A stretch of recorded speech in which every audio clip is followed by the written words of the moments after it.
Emily Granger never imagined the man she loved most, and the woman who raised her would share a secret so twisted, it would lead to a shallow grave in the woods. When she found Daniel, her devoted husband, entwined with Carol, her own mother, it wasn't just betrayal, it was the beginning of a descent into something far darker.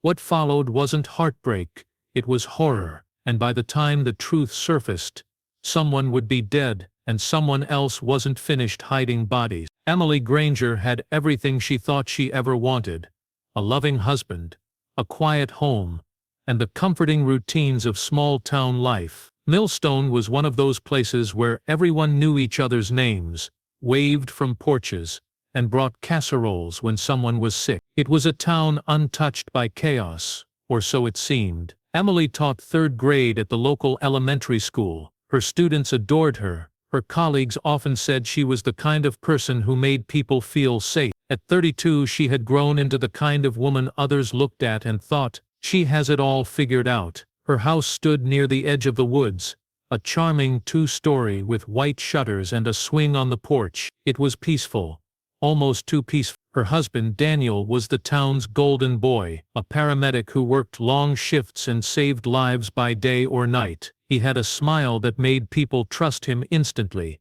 and a calm presence that reassured the friend. Together they were the couple people envied, the ones who never seemed to argue or struggle. Behind closed doors they share a quiet intimacy built over 7 years of marriage, or so Emily believed. After Emily's father passed away from a sudden stroke the year before, her mother, Carol, became a frequent presence in their home. She stayed for long weekends, helped with the gadget, cooked warm meals, and sometimes stayed even longer. Emily welcomed it. Carol had been her best friend growing up, strict, but loving, and after the loss of her father, they had grown even closer. She never once questioned the closeness her mother and Daniel seemed to share. Why would she? Daniel would often praise Carol's cooking, laugh at her dry humor, and help her carry groceries from the car. Emily would watch the two of them joke around and feel grateful they got along so well. In hindsight, there were moments, brief, fleeting, when something strange flickered in Carol's eyes when she looked at Daniel. Not affection, not exactly admiration either. Something else, but Emily brushed it off as her mind playing tricks. She had no reason not to trust either of them. That trust began to shift in small, imperceptible ways. It started with Daniel's sudden interest in late-night shifts. He'd come home hours later than usual, smelling faintly of cologne and not quite like the sterile scent of a hospital. When Emily asked, he'd always have a believable excuse: a last-minute emergency, a coworker who called in sick, a late ambulance run, and she believed him because she wanted to. Then there were the glances between Carol and Daniel, too fast to hold on to, too soft to accuse. Carol began staying longer, saying she didn't want to go back to an empty house. Emily never minded. She liked the company, but sometimes she'd come into the kitchen to find them talking in hushed tones, pausing when she walked in. Once she thought she heard a door quietly shut upstairs when she arrived home unexpectedly early. She assumed it was Carol napping, or maybe Daniel reading. She never went up to check. One night, Emily awoke to an empty bed. The house was quiet. She checked her phone. Daniel wasn't in the bathroom. He wasn't downstairs. The front door was locked. His car was in the driveway. She was about to call out his name when she noticed something odd. The guest bedroom door was closed. It had never been closed before. Her hand froze on the doorknob. Something inside her said not to open it. She turned around and went back to bed. She told herself it was nothing, but from that moment on, a quiet tension began to hum in the background of her life, like a wire pulled too tight, unseen but ready to snap. She didn't know it yet, but the life she had built was about to crack open, and what was hiding beneath would change everything. It was a Thursday afternoon when the first undeniable crack in Emily's reality appeared. Rain lashed against the windows of Millstone Elementary as a sudden storm rolled in earlier than forecasted. The school principal announced an early release due to flash flood warnings. Emily packed up her things quickly, eager to get home before the roads became dangerous. She didn't bother calling Daniel. He was likely on a shift. Still, there was something comforting about coming home early, making tea, and listening to the rain from the warmth of her living room. The streets were nearly empty as she drove, the town soaked in gray. By the time she pulled into her driveway, the rain was coming down in sheets. Daniel's car was already there. That was odd. He usually worked until midnight on Thursdays. Emily assumed maybe he'd traded shifts or come down with something. She hurried to the front door, umbrella struggling in the wind, and let herself in. The house was unusually quiet. No TV, no footsteps, just the low hum of the refrigerator and the rhythmic tap of rain against the windows. Emily slipped off her shoes and called out, but there was no answer. She walked through the front room, glancing toward the staircase, then noticed something unexpected on the kitchen counter: Daniel's phone. He never left it unattended. It was practically glued to him. She reached for it without thinking. The screen lit up at her touch, revealing a flurry of recent messages. Her thumb hovered above the notifications. She shouldn't look, but then again he never left his phone behind, and never this unlocked. The last few messages were from someone saved only. The most recent preview read, "Last night was dangerous, but I can't stop thinking about it." Emily blinked, unsure she was reading it correctly. She tapped the message. It opened to a full thread: weeks of back-and-forth texts. Flirtatious, secretive, familiar. Each message was worse than the last. References to nights when she had gone to sleep early, excuses made up for private meetings, and then photos, blurry images, dimly lit, taken in what looked like their guest room. But what made Emily gasp, what made her knees weaken and her heart thud in her chest, was the final photo. Daniel, unmistakably shirtless, his arms around a woman whose face was turned, but the necklace she wore was burned into Emily's memory. It was Carol. For a long moment, the world felt far away. The rain outside, the cold tile under her feet, the silence of the house. It all vanished. She stared at the screen, willing the image to change, to morph into something innocent, but it didn't. It was real. Every suspicion, every small strange detail over the past few months, now fell into place like jagged puzzle pieces forming a monstrous picture. She dropped the phone as if it burned her, backing away from the counter, her breath caught in her throat. The room suddenly felt unfamiliar, like it didn't belong to her anymore. Nothing made sense. Her mother, her husband, together.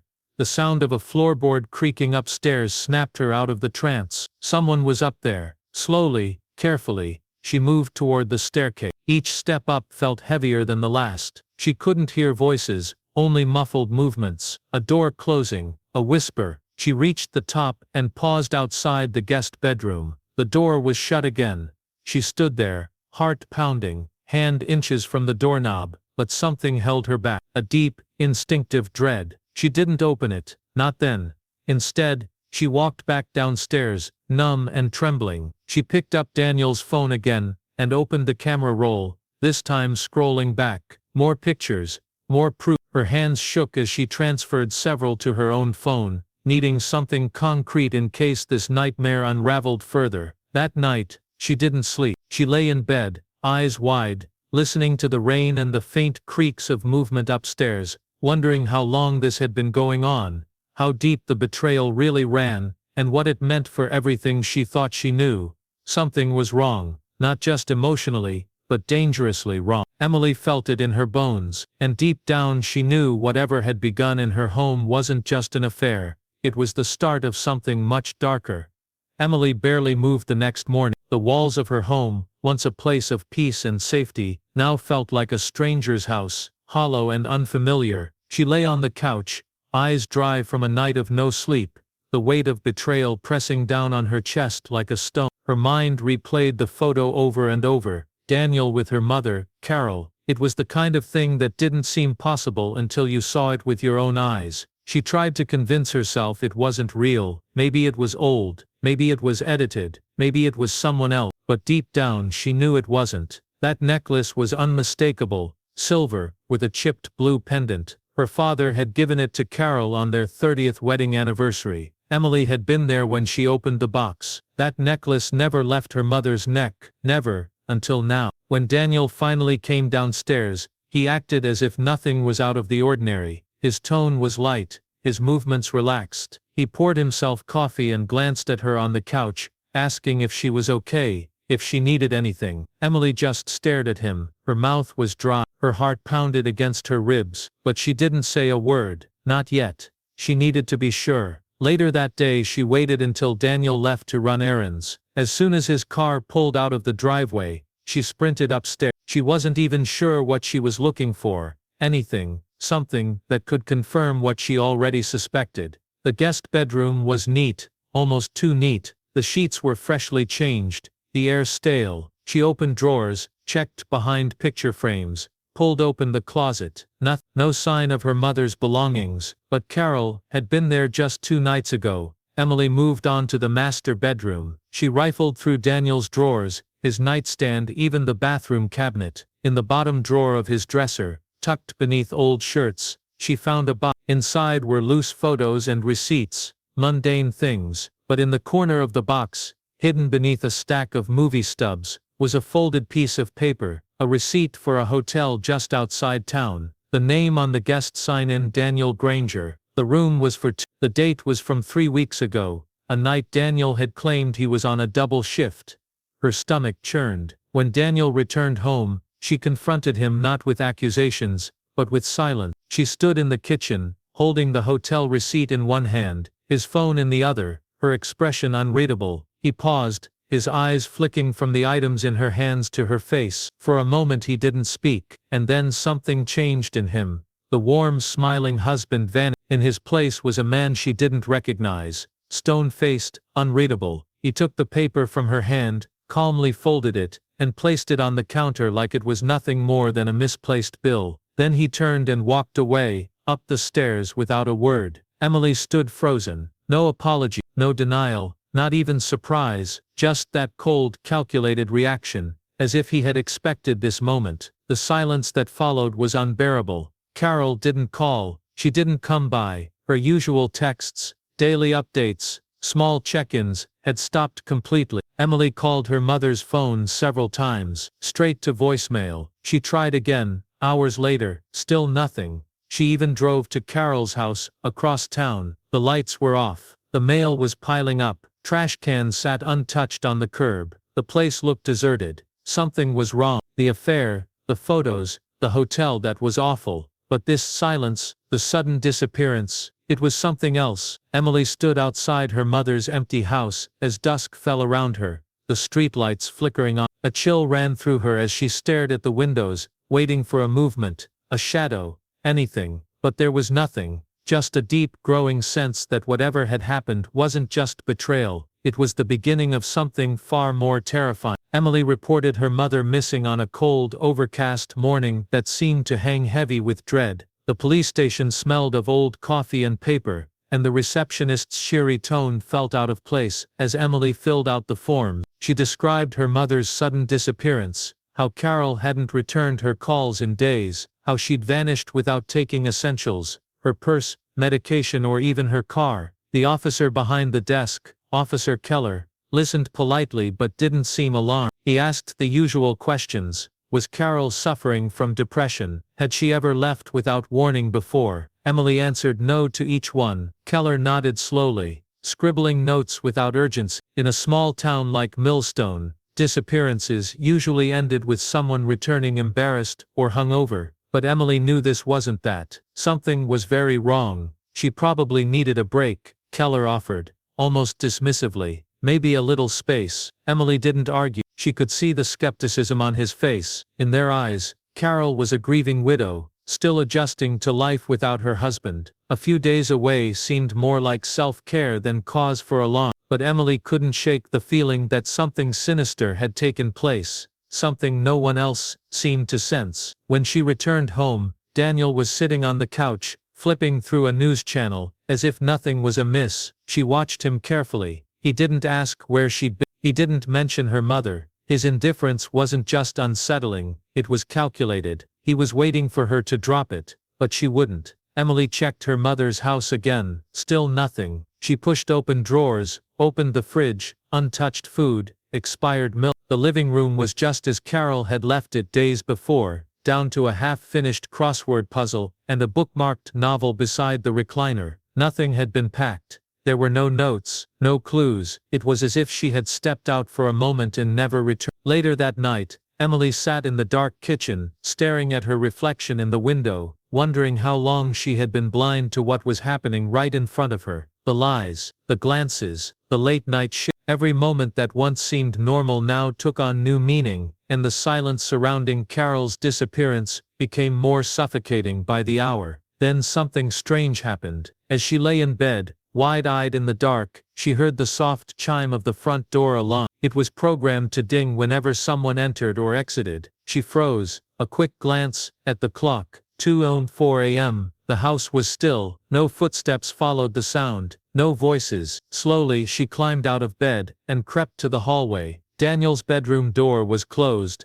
light off. She reached the staircase, and peered down into the living room. Nothing. But something had changed. The door leading to the basement was slightly ajar. Just enough to notice, just enough to send a shiver crawling up her spine. She hadn't opened that door. She hadn't even thought about the basement since her father-in-law's old tools were moved down there months ago. Something compelled her forward. She descended the stairs slowly, step by step, each creak of the wood beneath her feet echoing in the silence. The basement was cold, the kind of cold that didn't come from the weather. It came from neglect, from stillness. Dust hung in the air. She scanned the room with her phone flashlight. Shelves, boxes, tools, nothing stood out, until she saw a faint scrape mark on the cement floor, just beside an old wooden bookshelf. As she approached, she realized the bookshelf wasn't flush with the wall. She pushed it gently. It moved. Behind it was a narrow wall panel, crudely fitted and slightly ajar.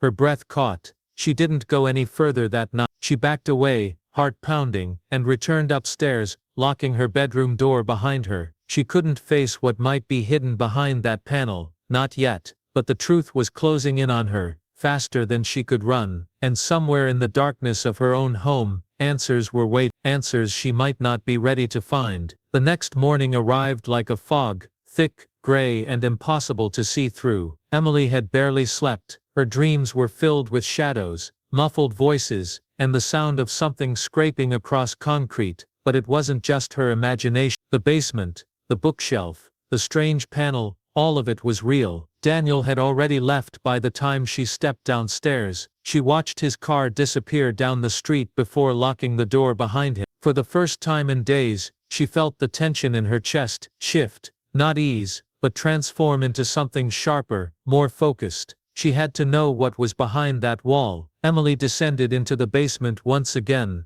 her phone flashlight cutting through the dusty dim. She moved quickly this time, determined, her fingers trembling only slightly, as she reached for the bookshelf. It groaned as she pulled it aside, revealing the panel just as she had left it. She pressed her hand against the rough wood. It moved easily. Behind it was a narrow crawl space, no more than 4 feet wide, and 6 feet deep. The air was thick, heavy with the scent of mildew, and something else, a smell that made her stomach turn. The floor was dirt, the walls unfinished. It looked more like a hiding place than a room. Her flashlight scanned the space, landing on something near the back, a dark shape, half buried in the dirt. Emily knelt, her knees pressing into the cold ground as she reached forward, heart thudding in her ears. It was a bundle of fabric clothes, wrinkled and stained, familiar clothes. She pulled them out slowly, a lavender cardigan, a gray t-shirt, and then she saw it. The bent, broken chain of her mother's necklace, the chipped blue pendant hung by a single link, smeared with something that looked too dark to be dirt. Her breath caught in her throat. The clothes smelled faintly of her mother's perfume, and something else she refused to name. Emily's hands shook as she shoved the items into a plastic bag from the basement shelf. She didn't know what to do. She didn't know who to trust. The police had already brushed her off once. And Daniel, there was no doubt in her mind now. He knew, maybe not that she'd found this,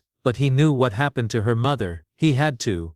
She stood in the middle of the basement, gripping the bag like it was a lifeline. Then something caught her eye, scuff marks along the wall, low to the floor, as if someone had been dragged. She didn't want to follow them, but her feet moved on their own. The marks led to the furnace. Beside it, a small vent cover had been removed. Inside she saw more plastic bags like the one she held, stuffed into the darkness. She didn't look in them. She couldn't. Back upstairs, Emily collapsed onto the floor, gasping like she'd been underwater. The house was too quiet. Every creak of the walls made her. She wanted to run, to scream, to disappear, but more than anything, she wanted the truth to end. The only person she could think to call was Laura. They hadn't spoken much in the past few years, but Laura was back in Millstone, working as a private investigator after years in law enforcement. If anyone would believe her, it was Laura, and more importantly, Laura wouldn't dismiss her with a clipboard and a polite smile. Emily made the call with shaking fingers. When Laura picked up,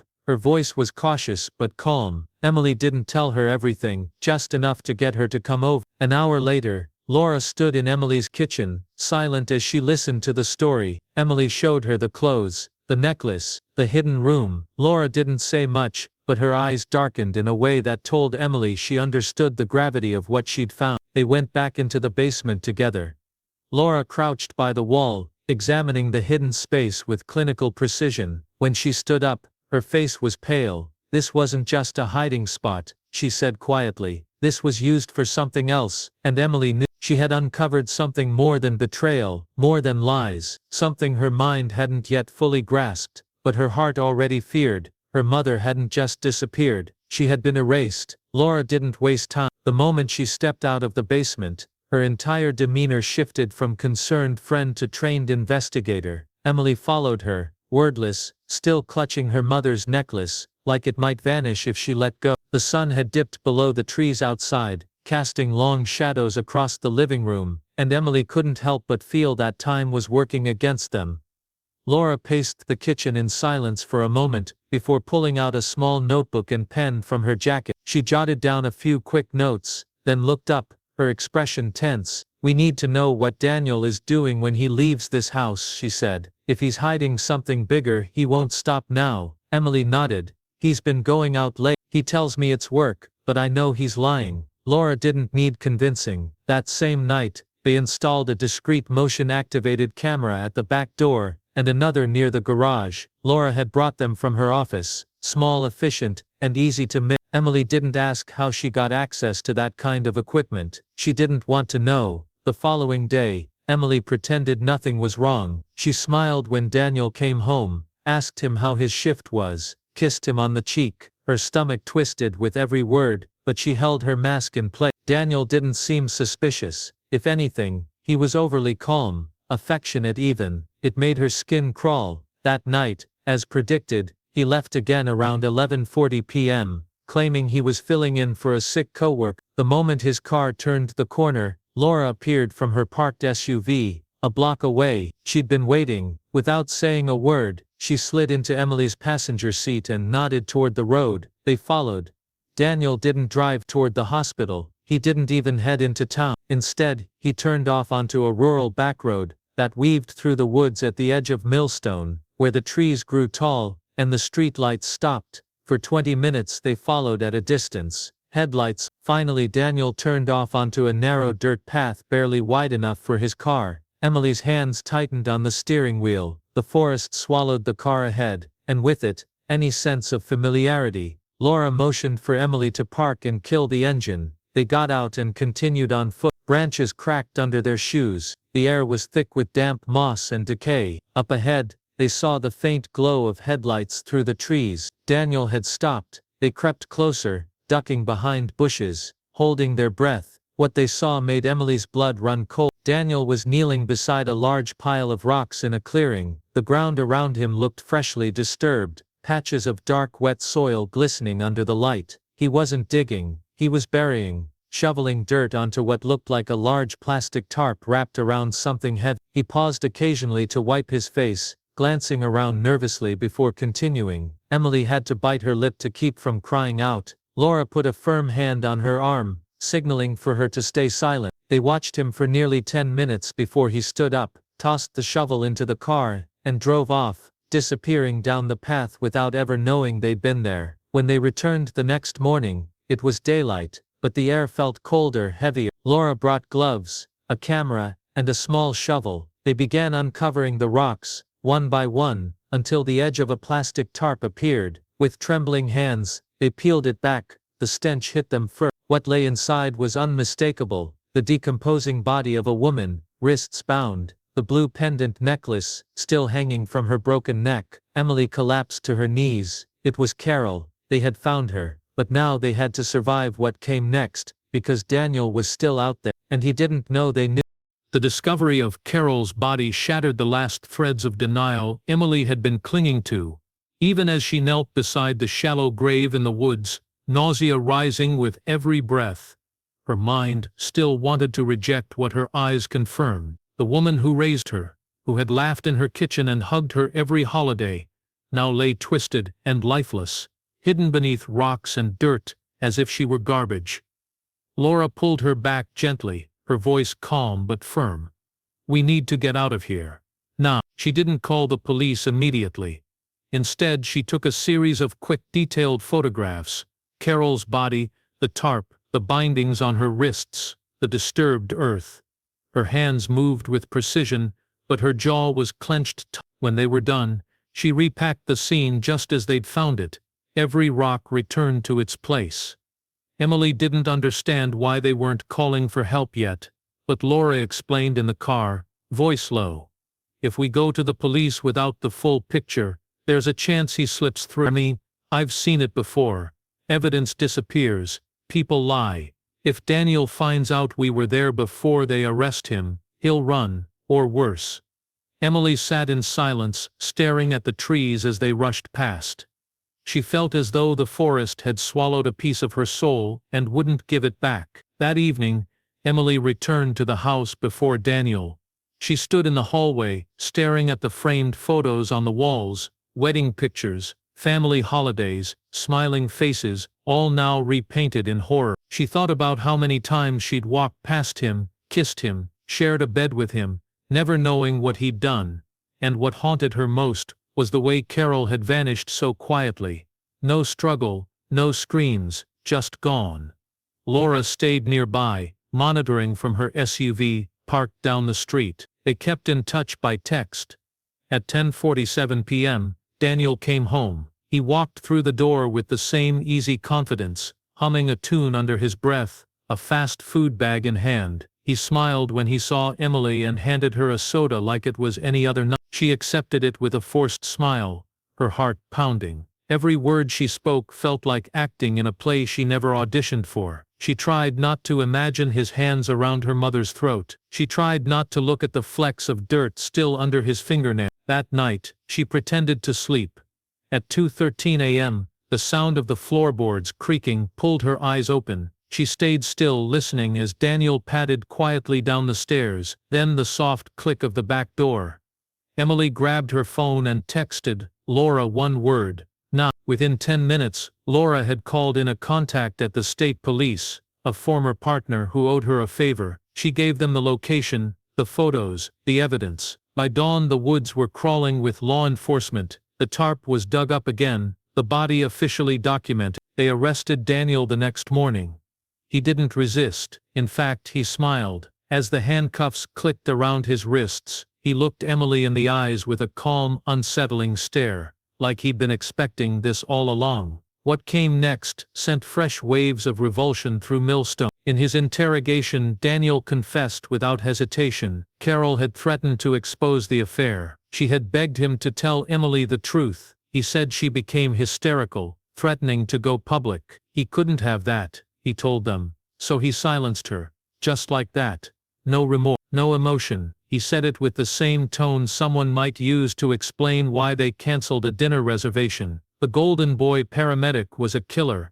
And Emily, standing just outside the glass room as he spoke, realized something terrifying. She had never really known him at all. The trial became the talk of Millstone, a town that had never seen real horror until now. People who once waved at Daniel from across the street now stared at him with wide, uncertain eyes. The courtroom was packed every day, not just with reporters from nearby cities, but with neighbors, former patients, teachers, grocery store clerks.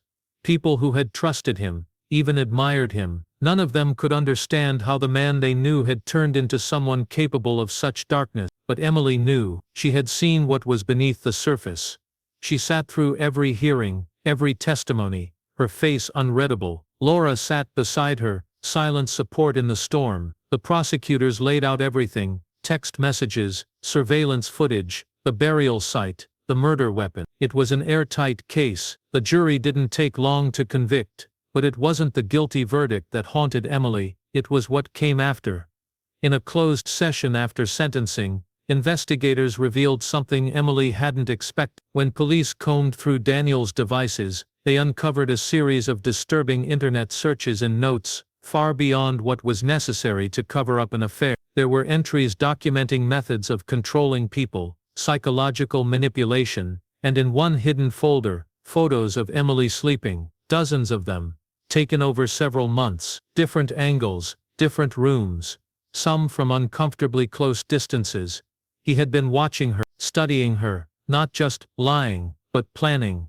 That revelation changed everything. The betrayal of the affair was nothing compared to this, the knowledge that Daniel had never truly loved her, not the way she had believed. To him she was another thing to manage, another role in the carefully constructed life he controlled. Worse still was the journal entry they found dated 2 weeks before Carol's death. It read, simply, "If she tells Emily, I'll have to remove her. One problem at a time." Emily stared at those words for hours, as if they could explain why someone who had once looked at her like she was his whole world, could also see her family as disposable obstacles. But there was no explanation, no logic, just something cold and cruel wearing the mask of love. Daniel was sentenced to life without parole. When it was over, Emily sold the house. She couldn't walk down the hallway without seeing shadows, couldn't stand in the kitchen without hearing the echoes of secrets. She left Millstone altogether, moving to a small coastal town where no one knew her name or her past. She needed distance, not just from the place, but from the version of herself that trusted too easily, loved too blindly. Laura kept in touch, but they rarely spoke of what happened. Some things they both understood should be left behind, and yet some nights, the silence returned. Emily would lie awake, staring at the ceiling, remembering the way her mother used to hum while she cooked, or the way Daniel's arms had once felt like safe. The memories were poisoned now, fragments of a life she could never fully trust again. She often wondered if she missed signs, if there was a moment, a single choice that could have changed the outcome. But that was the cruelest part. The danger hadn't come in with a scream or a bang. It had grown slowly, quietly, beneath the surface of love, until it was too late. The world saw a true crime story, headlines, a Netflix pitch. But for Emily, it was something worse. It was real, and it would never truly end.